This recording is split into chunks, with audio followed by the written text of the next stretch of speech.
Like we told you last week in our podcast, we were going to have a special guest this week, and this is a special episode. That's why we're not in our normal podcast room. I'd like to welcome Misty Moonshine to the show today.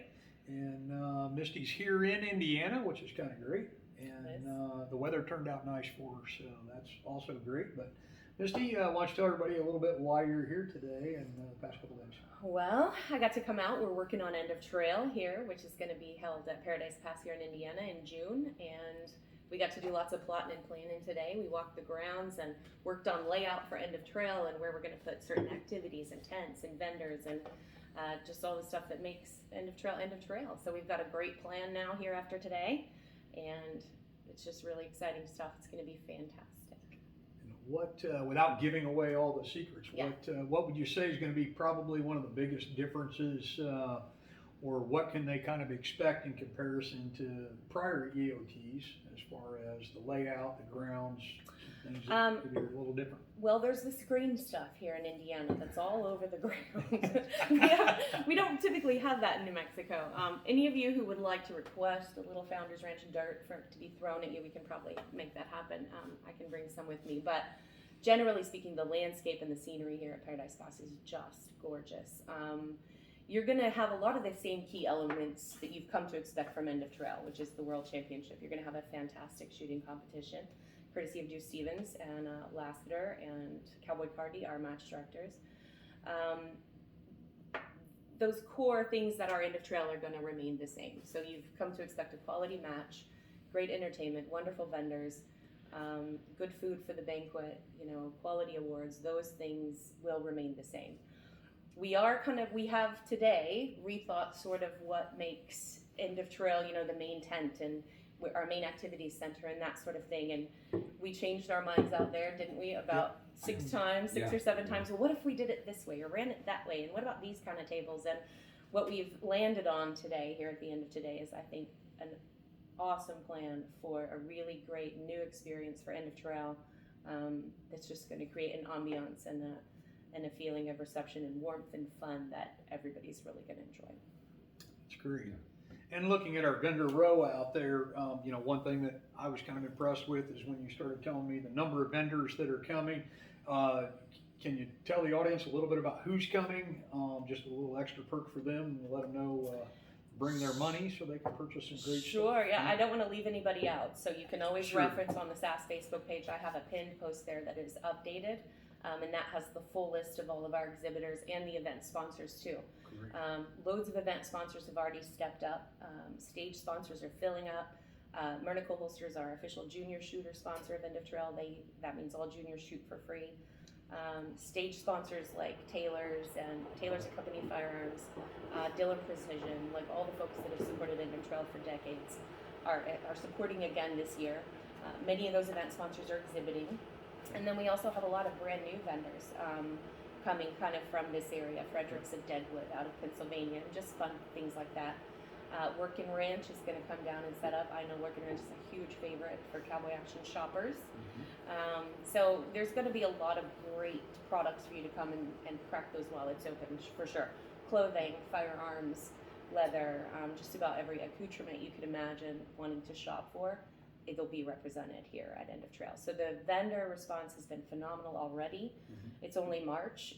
We're going to fill these grounds with great vendors and exhibitors, and the sponsors have really shown us a lot of support for this, our 40th anniversary as well. So it's a great time, to point out if you didn't make it into the match, or you couldn't shoot for one reason or another. This is a week-long event.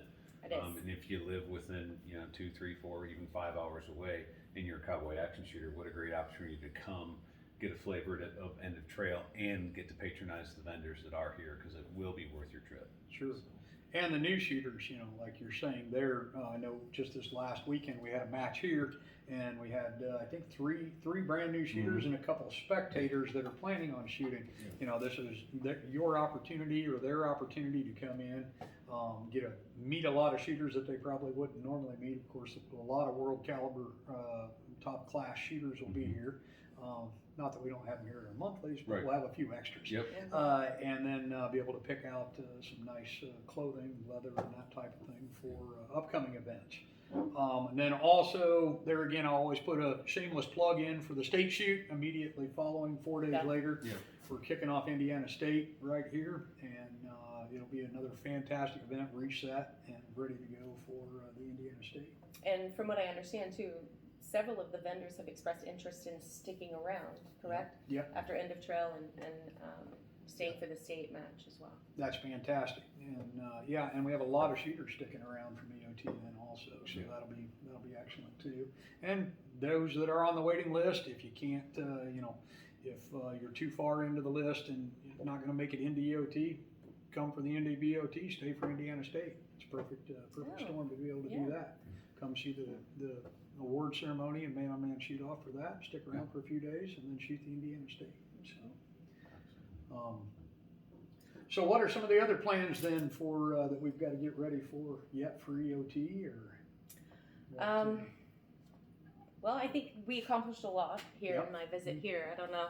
The rest of it is sort of just bringing the plan to fruition now, making sure our vision becomes a reality. Deuce, I know, is working on stages, and we've got to organize some steel and props and things like that. But other than that, I feel like we've got a really good grip on end of trail, and we've got a few months yet to get some work done. PPR, the Paradise Pass crew will certainly be a huge asset for us here, cleaning up and painting and staining and getting the grounds ready for us.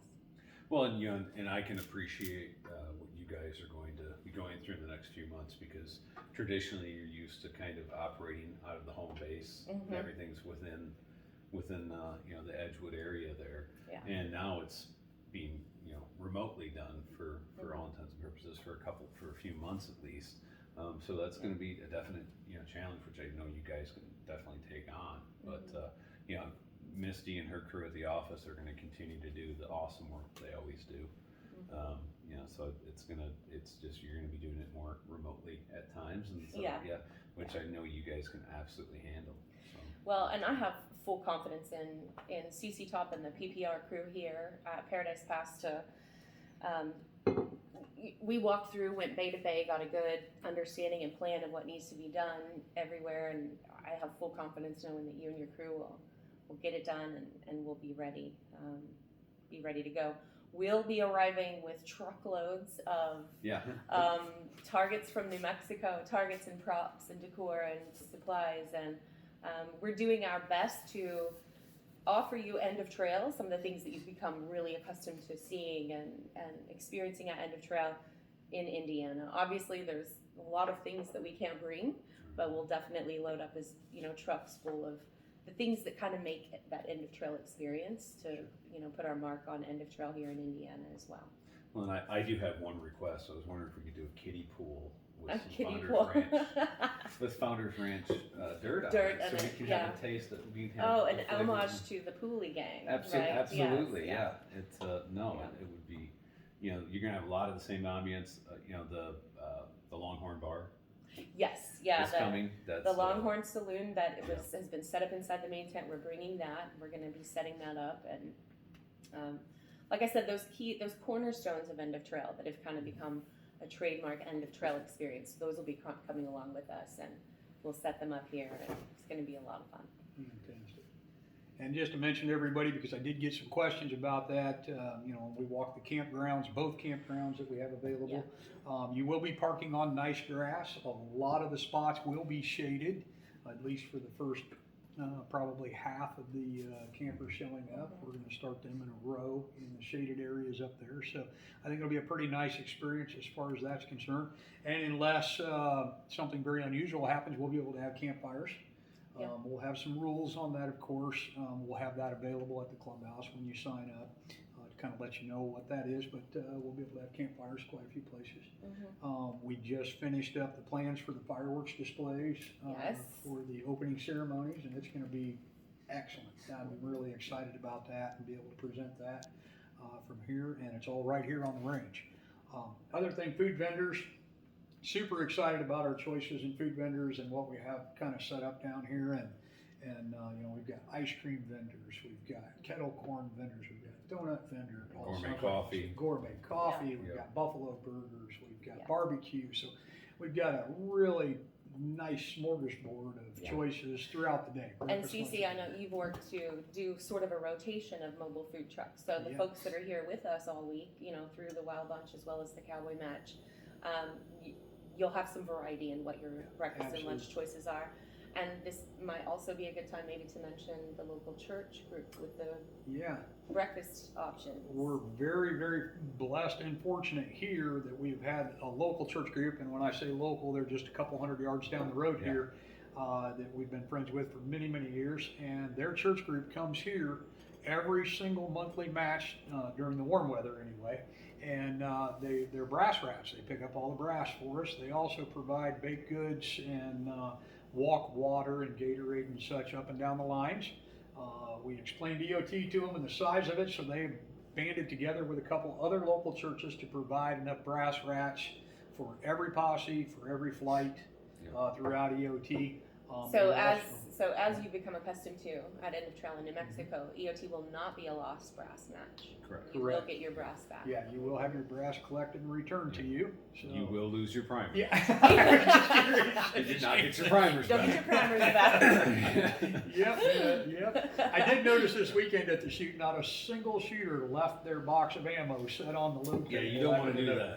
They Yeah. coveted those boxes with the live primers in them. Yep, so we were joking about that this weekend. Yeah. So that would Sorry, be didn't mean to interrupt. So No, they're brass rats, but they're also, the local church group is also going to be offering breakfast. They'll be doing a hot breakfast here. I don't know the full menu, but typically at our larger shoots, they do a pretty good sized breakfast. They have bacon and sausage, they have eggs, they have biscuits and gravy, juices, coffee, milk, and sometimes rolls and that type of thing. We also have a couple of standard vendors that will be offering breakfast then also. Now, I know one of them's gonna have breakfast burritos and another one's gonna have some sort of breakfast sandwich thing that they're putting together. And there'll be And lots of good choices. the local church groups, this is for donation only. Right? Yeah, This is a donation fundraiser for the only, church, and so- the neat thing about it is it's a smaller church, and our local cowboys, all these years, the donations that we give them allow the youth groups to go on missions trips. And I think the last count, and I haven't got a recent count, but I think because of the cowboys, we've sent them on 9 missions trips, and a lot of them have been to Mexico. They've gone down there and done some That's really awesome. great deeds down there, helped build some homes down there. And it's been a pretty good sized contingent that's gone down there, and it's the only way they've been able to fund that is through the donations from the Cowboys. So that's pretty awesome, pretty special. Something to and be proud of. yeah, for sure. we're really excited to have them do that again for And us. good time just to mention too that they are experienced brass rats. Yes. And any newer brass rats that will be incorporated, they're actually making sure that they are being trained Yeah. prior to the event, which is pretty cool. Yeah, So, they're making them come to monthly matches in between, the ones that are being added to the group. Yeah. And they're learning the process. So they know what to here. expect. Yes. Yeah, Yeah, Yeah. that's pretty great. that's awesome. Wonderful. Next year, what happens?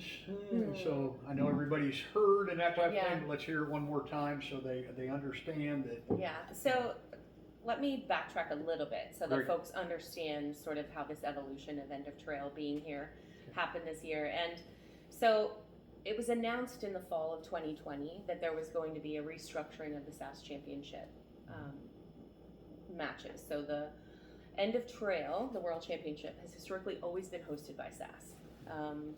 Some folks don't know that End of Trail actually started all of this. So End of Trail predates SASS by 5 years. So there were 5 years worth of End of Trail championships before SASS was ever even formed. So SASS was formed as a result of the success of End of Trail. So SASS as an organization was formed around this one event.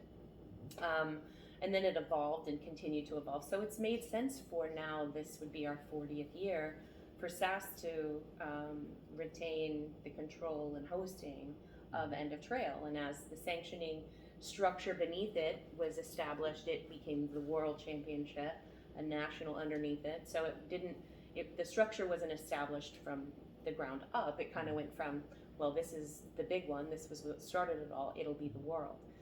So for 40 years, it's made sense that SASS maintain that and continue to host and run End of Trail. Last year, just analyzing standard, SASS operating practices and where we are utilizing our time and resources and, evaluating that time and those resources, we've reached a place within the organization and the shooting sport as a whole where it just doesn't make sense for SASS to be the one actually producing and hosting End of Trail any longer. Particularly when there are clubs and organizations out there that would do an absolutely wonderful job at doing it. And it's not that we don't love doing it. I've said End of Trail's been my baby for a while. I absolutely love that event. It will always hold a special place in my heart. And I've always produced it with enthusiasm and passion for the event and its history and significance in our sport. But from a business standpoint, I really had to evaluate the time and the resources, put into hosting an event like End of Trail. And it was 6+ months a year of myself and my staff just to produce one event. And the time had come where I really needed to reevaluate the funnel of those resources. So this is actually a positive thing. It wasn't ever a bad thing. This is a good move for everyone. So I started having conversations. And the Arizona Territorial Company of Rough Riders, who have successfully hosted Winter Range, the national championship for 30 years, this would have been their 30th anniversary as well, was the logical choice to become End of Trail, to take over End of Trail, the World Championship. We had those conversations, in late 2020, and it was set that they would take it over in 2022.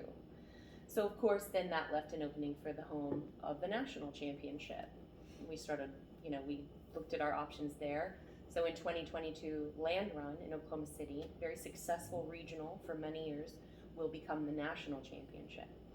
So this change opens up a lot of the time and resources for SASS as an organization to really funnel a lot of our energy into the things that are going to make the organization stronger and more viable for the future. So things like strengthening our club affiliation program, enhancing membership benefits, spending time really marketing and promoting the sport of cowboy action shooting, providing valuable support and resources to our members and our clubs all over the world, rather than spending 6+ months a year, focusing on one event. So it's actually a very positive thing. This was decided in the fall of 2020.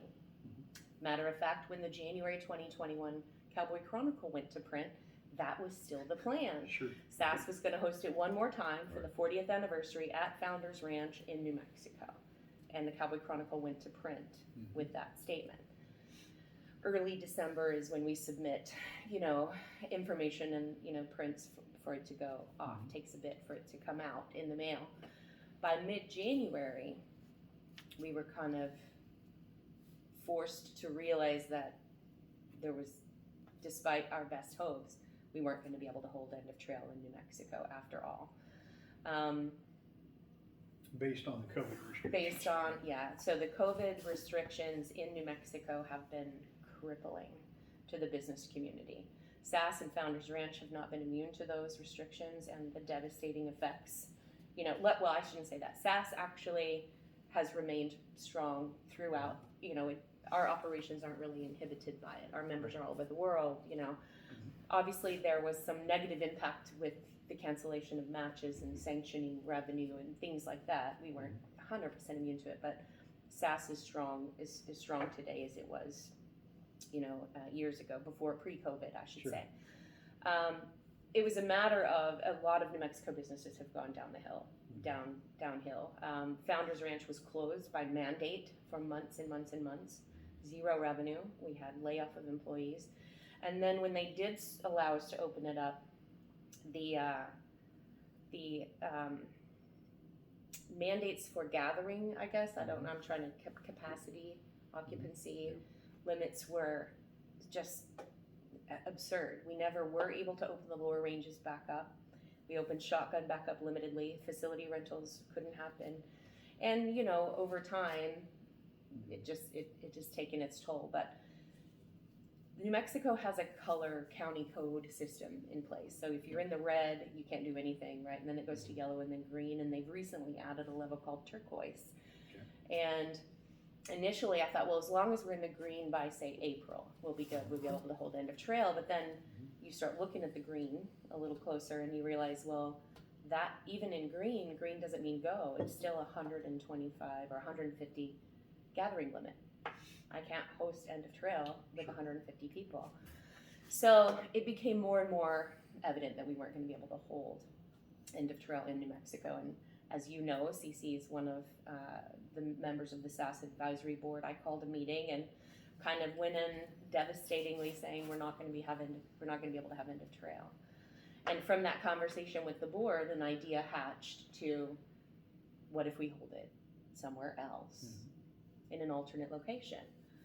And so from that, the conversations just continued to evolve, and we came up with a great plan. And even though only 2 weeks had passed from the Chronicle going out saying we're holding end of trail in New Mexico in 2021, 2 weeks later we announced that end of trail 2021 in New Mexico was effectively canceled. We refunded everyone's shooter fees, and then we launched registration for the new end of trail in 2021, but in Indiana. So that's kind of, sorry I rattled on for so long, but that's good. just to kind of understand the evolution of how we arrived at where we're at today, because it was a well thought out plan that then quickly had to change because of, we had to make that change on the fly due to restrictions and just the society in New Mexico not allowing us to host end of trail there in 2021. Sure. And would you or I can or Deuce can want to address the 500 person limit, just so we can kind of end the rumors there a little bit? I'm going to let you do that, Yeah. CC. Okay. When we had the discussion as the advisory board, when we discussed, location, and then ultimately it was discussed about bringing it here.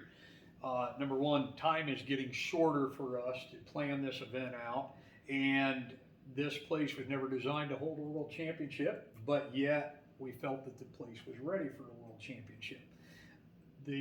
I guess the deciding factor of this is we wanted to give an outstanding event to 500 people rather than maybe a mediocre event for 800 people.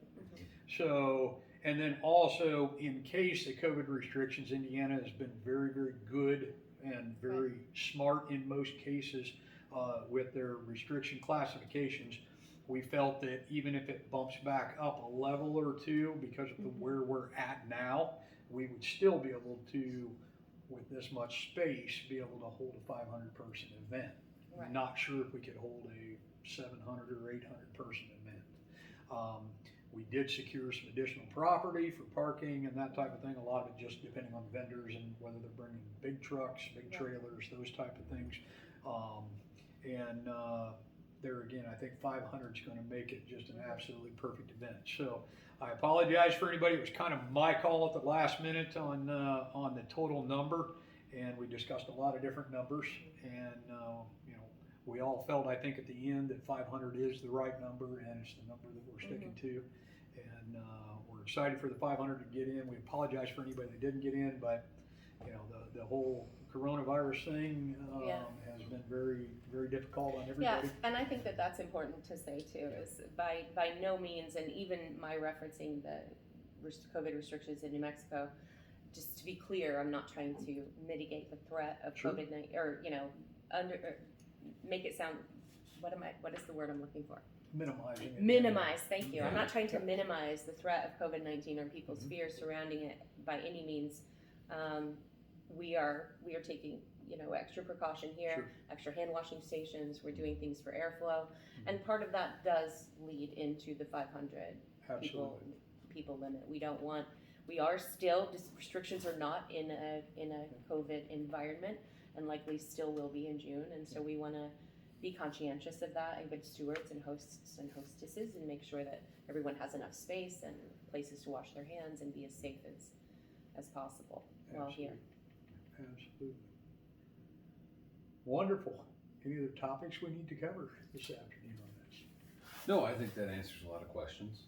And there's, again, with everything, there's always a rumor mill, and I think hearing it straight from the sources is always a great thing. Absolutely. And again, I know that there's and I guess just from my side of the coin, I guess I'll just mention a lot of people want to know what type of match it's going to be. What is it going to look like? And you know, I was just discussing it with Misty earlier when we were on the range.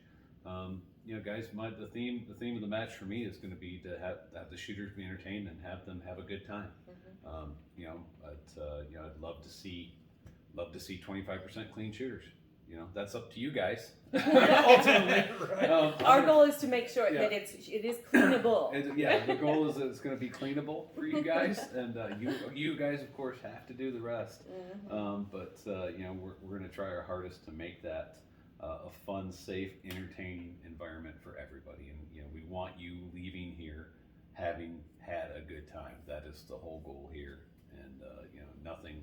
You know, I know for all three of us, that is the absolute at the forefront of our mind. Is what we want you to have a great time from top to bottom. Whether it's some people are here just for the shooting, some people are here for all of it, and so we want to make sure no matter what reason you're here for, you're getting a good time out of it. And we do promise that you will have a good time.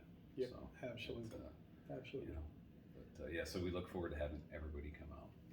Very excited. If you're wanting an opportunity to shoot here before EOT, we shoot first Saturday of every month. We also, May 22nd and 23rd, we have the black powder, make black powder great again, I believe is the name of the match. Yep. So that'll be a fun weekend of black powder only. So I'm not a black powder guy normally, but I'll shoot it. And I think you'll force me to shoot a double that weekend. But that's always fun. Yeah, that's always fun to watch me shooting a double. And then of course the Indiana State match after that, and then later in the summer, I past couple times I've been remiss in mentioning it, but later in the summer in August we'll be having a ladies only match here. Yes. And Mo Better and the crew will be putting together the ladies only match, and they'll have more information available here soon on the Facebook page. And that's truly a ladies only event. Yep. And the men will be helping out and working. Yep. And here to help. Move that But, shotgun target. Yeah, exactly. Yeah, absolutely, absolutely. I think the men are even in charge of cooking for the ladies. Oh, that excellent. weekend. When is this? Yeah. We're doing the brass pickups. And, I believe it's the 5th weekend of August. Yeah. Very I think fun. August Yeah. has 5 weekends, so Fun, it's fun. the 5th weekend. Yeah, the men are pretty much going to act as caddies that Yeah. weekend. Absolutely. So that'll be good. Absolutely. Yep. It's a And good time. Cart and, boys. and I'll just cart boys. Cart Yeah, boy. exactly. Oh, cart boy. And we'll release some more information on this, but I just wanted to put that out there because we've been asked a few times. There are 3 monthly matches shooting on June 19th and 20th, which is the weekend before our main match. If you're going to come early and kind of hang out, there's 3 monthly matches within 2 hours that are hosting events.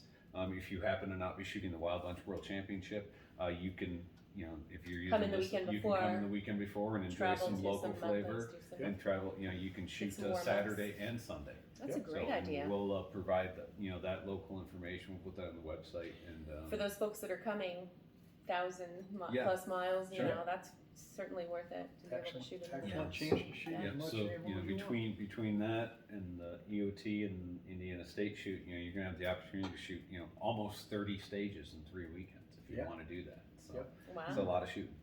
It's excellent, excellent. Well, folks, we really appreciate you watching. We thank you again for following us, and please share out both on our YouTube, our Facebook, and on Spotify. And watch for our next episode be coming to you later this week when we go back to our standard application once Misty goes back home. So thank you again for watching. Keep your powder dry.